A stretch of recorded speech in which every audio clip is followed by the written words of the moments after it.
ശക്തമായിട്ടുള്ള ഒരു മാനസികാവസ്ഥ രൂപീകരിച്ചെടുക്കാൻ, ശക്തമായ ഒരു മനസ്സിന്റെ ഉടമയാകാൻ, നമ്മുടെ മാനസികാവസ്ഥ ശക്തിപ്പെടുത്തുന്നതിന് വേണ്ടി സഹായിക്കുന്ന 8 കാര്യങ്ങളാണ് നമ്മൾ ഈ വീഡിയോയിൽ ഡിസ്കസ് ചെയ്യുന്നത്. മാനസിക ആരോഗ്യം വർദ്ധിപ്പിക്കുന്നതിനെ കുറിച്ചുള്ള വീഡിയോസാണ് നാം കുറച്ചു നാളുകളായി ചെയ്തുകൊണ്ടിരിക്കുന്നത്. അതിൻ്റെ ഒരു ബാക്കി എന്നോണം 8 കാര്യങ്ങളാണ് നമ്മൾ ഈ വീഡിയോയിൽ ഡിസ്കസ് ചെയ്യുന്നത്. ഒന്നാമത്തതായി, നമ്മൾ വായിക്കുന്നത്, കേൾക്കുന്നത്, ചിന്തിക്കുന്നത് എല്ലാം കൺസ്ട്രക്റ്റീവായിട്ടുള്ള, നിർമ്മാണാത്മകമായിട്ടുള്ള, ക്രിയേറ്റീവായിട്ടുള്ള കാര്യങ്ങളായിരിക്കുക. നാം സോഷ്യൽ മീഡിയയിൽ കാണുന്ന ഒരുപാട് റീലുകൾ നമുക്ക് ജീവിതത്തിൽ ഒരു നന്മയും നൽകാത്തതും, എന്നാൽ ഒരുപാട് നെഗറ്റീവ് ചിന്തകളും നമ്മുടെ ഈഗോകളും നമ്മുടെ സങ്കടങ്ങളും നമ്മുടെ കോംപ്ലക്സുകളും ഒക്കെ ഉയർത്തുന്നതുമാണ്.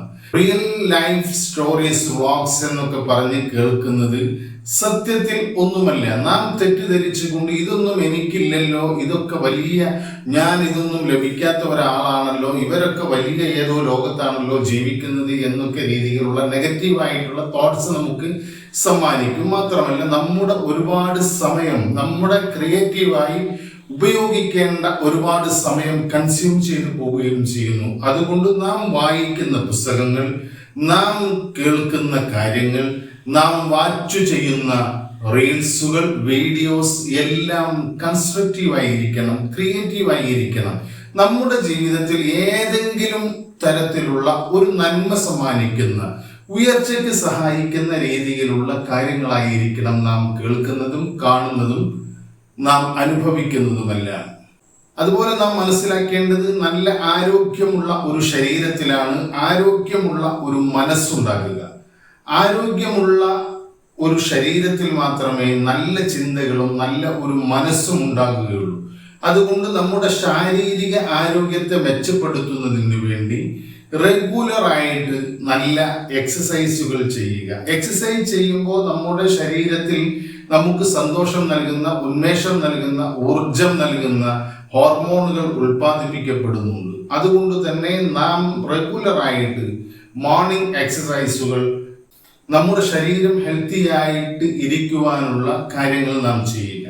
മൂന്നാമത്തത്, നാം എല്ലായ്പ്പോഴും നമ്മളോട് തന്നെ സംസാരിക്കുന്നുണ്ട്, സെൽഫ് അഫർമേഷൻസ് നടത്തുന്നുണ്ട്, സ്വയം സംസാരങ്ങൾ നടത്തുന്നുണ്ട്. നമ്മൾ ഒരു സ്ഥലത്ത് വെറുതെ ഇരിക്കുമ്പോൾ നെഗറ്റീവായിട്ടുള്ള ചിന്തകളായിരിക്കും കൂടുതൽ വരിക, നെഗറ്റീവായിട്ടുള്ള അഫർമേഷൻസ് ആയിരിക്കും നാം നമ്മളോട് നടത്തുന്നത്. അതിനെയൊക്കെ മാറ്റിക്കൊണ്ട് നാം കരുതി കൂട്ടി, നാം നിശ്ചയിച്ചുകൊണ്ട് നമുക്ക് വിജയിക്കേണ്ട, മാറ്റം വരേണ്ട മേഖലയ്ക്ക് സഹായകരമായിട്ടുള്ള പോസിറ്റീവായിട്ടുള്ള അഫർമേഷൻസ് നാം ചെയ്യുക. നമുക്ക് ഇതൊക്കെ കഴിഞ്ഞല്ലോ, നമുക്ക് ഇത്രയും കാലം ജീവിക്കാൻ കഴിഞ്ഞല്ലോ, നമ്മുടെ ലൈഫിലെ നേട്ടങ്ങളെ നാം എണ്ണിയെടുത്ത്, നാം ലൈഫിലെ അച്ചീവ്മെന്റുകളെ നാം കൃത്യമായി രേഖപ്പെടുത്തി, ഇതൊക്കെ ചെയ്യാൻ എനിക്ക് കഴിഞ്ഞല്ലോ എന്ന രീതിയിൽ ചിന്തിക്കുകയും ക്രിയാത്മകമായിട്ടുള്ള, പോസിറ്റീവായിട്ടുള്ള, നല്ല ഒരു അന്തരീക്ഷം നൽകുന്ന തരത്തിലുള്ള പോസിറ്റീവ് അഫർമേഷൻസ് നാം കണ്ടെത്തി അത് നാം സ്വയം സംസാരിക്കുകയും ചെയ്യുക. നമ്മളോട് തന്നെ നാം സംസാരിക്കുക. എനിക്കതിന് കഴിയും, ഞാൻ ഇതൊക്കെ ചെയ്യും, എനിക്ക് ഇന്ന ആഗ്രഹമുണ്ട്, അത് ഞാൻ കരഗതമാക്കിയിരിക്കും, ഞാൻ നല്ല ഒരു പബ്ലിക് സ്പീക്കറാകും, നല്ല ഒരു ട്രെയിനറാകും, നല്ല ഒരു റൈറ്ററാകും, ഈ സമൂഹത്തിന് നന്മ ചെയ്യും, എനിക്ക് ഇന്ന കാര്യങ്ങൾ ചെയ്യാനുണ്ട്, അത് ഞാൻ അച്ചീവ് ചെയ്യും എന്ന രീതിയിലുള്ള സ്വയം സംസാരങ്ങൾ, സ്വയം സ്ഥിരീകരണ സംഭാഷണങ്ങൾ നാം നടത്തുക. അതുപോലെ ഗുഡ് ഹാബിറ്റ്സ്, നല്ല ഹാബിറ്റ്സ്, ഹാവ് ഗുഡ് ഹാബിറ്റ്സ്, നല്ല സ്വഭാവങ്ങൾ നമ്മുടെ ജീവിതത്തിൻ്റെ ഭാഗമാക്കുക. നമ്മുടെ ഉയർച്ചയ്ക്ക്, നമ്മുടെ വളർച്ചയ്ക്ക്, നമ്മുടെ സ്ട്രെങ്തിന്, നമ്മുടെ വെൽത്തിന് ഒക്കെ സഹായകരമായിട്ടുള്ള നല്ല സ്വഭാവങ്ങൾ ഏതൊക്കെയാണ് എന്നു കണ്ടെത്തി അത് ചെറിയ ചെറിയ രൂപത്തിൽ നാം പ്രവർത്തിച്ചു തുടങ്ങി.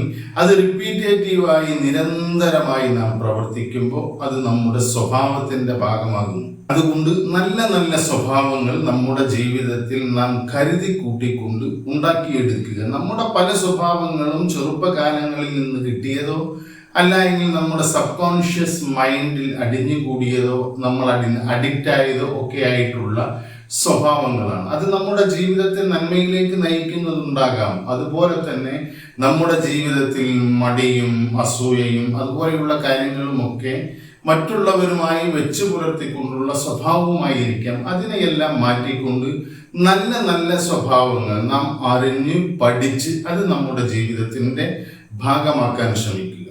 ശക്തമായിട്ടുള്ള ഒരു മൈൻഡ് രൂപീകരിച്ചെടുക്കാൻ നമ്മുടെ ശരീരത്തെ പോഷകമൂല്യമുള്ള ഭക്ഷണങ്ങളെ കൊണ്ട് ധന്യമാക്കുക. ഇപ്പോൾ റംസാൻ കാലഘട്ടമാണ്. കുറെ ആളുകൾ നോമ്പെടുക്കുന്നുണ്ട്. അത് നമ്മുടെ ഭക്ഷണക്രമത്തിൽ ഒരു മാറ്റം വരുത്തുന്നതാണ്. ആ നോമ്പെടുക്കുമ്പോൾ നമുക്ക് ഒരു ആത്മീയമായിട്ടുള്ള സ്പിരിച്വൽ ആയിട്ടുള്ള ഒരു അവസ്ഥയിലേക്ക് നമുക്ക് പോകാൻ കഴിയുന്നുണ്ട്. അതുപോലെ ഭക്ഷണത്തിൽ ഹെൽത്തി ആയിട്ടുള്ള ഒരു ഭക്ഷണ ശീലം. ഇപ്പൊ ശബരിമലക്ക് പോകുന്ന ആളുകൾ അവര് ഇറച്ചിയും മീനും അതുപോലെയുള്ള കാര്യങ്ങളൊന്നും കഴിക്കില്ല. അത് കഴിക്കാതിരിക്കുമ്പോൾ അവർക്ക് ആത്മീയമായിട്ടുള്ള ഒരു ഉന്നമനം ലഭിക്കുന്നു എന്നതാണ് വിശ്വാസം.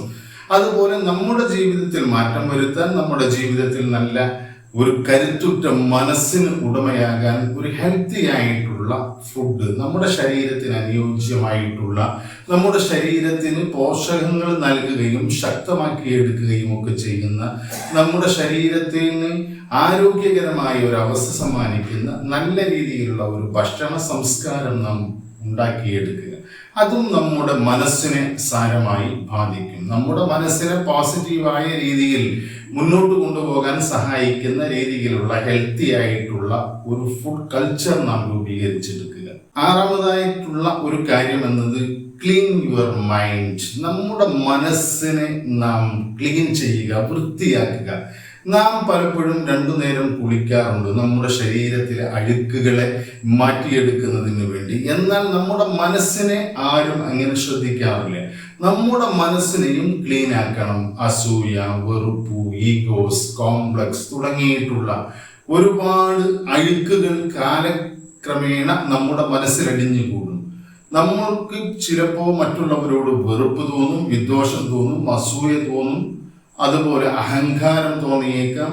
ഇതൊക്കെ നമ്മുടെ ശരീരത്തിൽ നമ്മുടെ അഴുക്ക് കൂടുന്നത് പോലെ നമ്മുടെ മനസ്സിൽ കൂടുന്ന അഴുക്കുകളാണ്.